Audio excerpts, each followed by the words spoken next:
croisé vers Abdelmalek Mogdad là, qui va essayer d'aller provoquer sur le côté gauche. Il a une solution justement vers Alex Pardal qui va pouvoir centrer la frappe et l'ouverture du score. Abdelmalek Mogdad, la mobilette cristolienne qui a encore frappé son 4e but cette saison. Il est magique Abdelmalek Mogdad et il vient ouvrir la marque pour l'US Créteil Lusitanos au meilleur moment dans cette saison.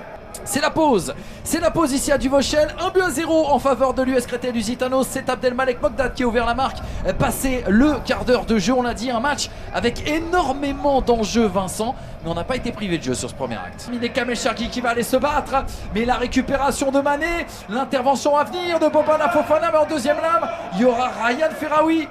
Regardez le bon dédoublement sur ce côté droit. Ferraoui qui va prendre l'axe et qui va décaler. Et bien Soudan, un bel extérieur pied droit. Oh, Soudan qui va prendre sa chance. Oh le but d'Aymen Soudan, oh, qui va mettre tout le monde d'accord avec cette frappe depuis l'entrée de la surface de réparation. Égalisation pour le FC7 et son deuxième but. Mesdames, messieurs, Aymen Soudan, un artiste, que dis-je, un prodige ce soir. Oui, puis c'est parti de très loin, dans les 30 derniers mètres. C'est toi, ils ont même sous la pression, cette équipe elle n'a jamais paniqué, elle a réussi à ressortir proprement.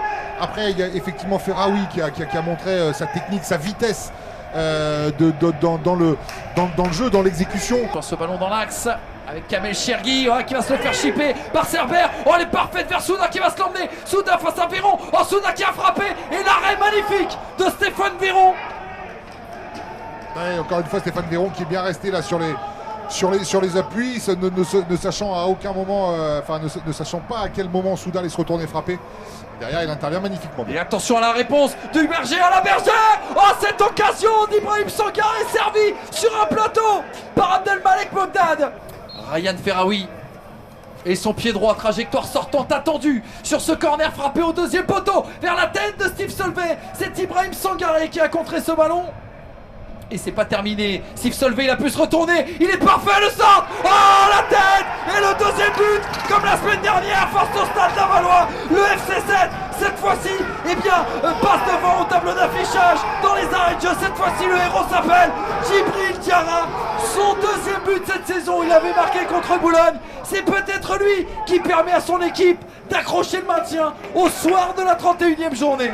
Et le match est terminé, Vincent. Le match est terminé, la joie pour le FC7 qui est désormais mathématiquement à un point du maintien. Mais quel exploit pour les hommes de Nicolas Guimal, pour ce club à qui on ne promettait rien dans cette saison 2020-2021. Ça y est, ils l'ont quasiment fait. Le FC7 se maintient sans doute en championnat national. Bravo messieurs, parce que personne n'avait misé sur vous.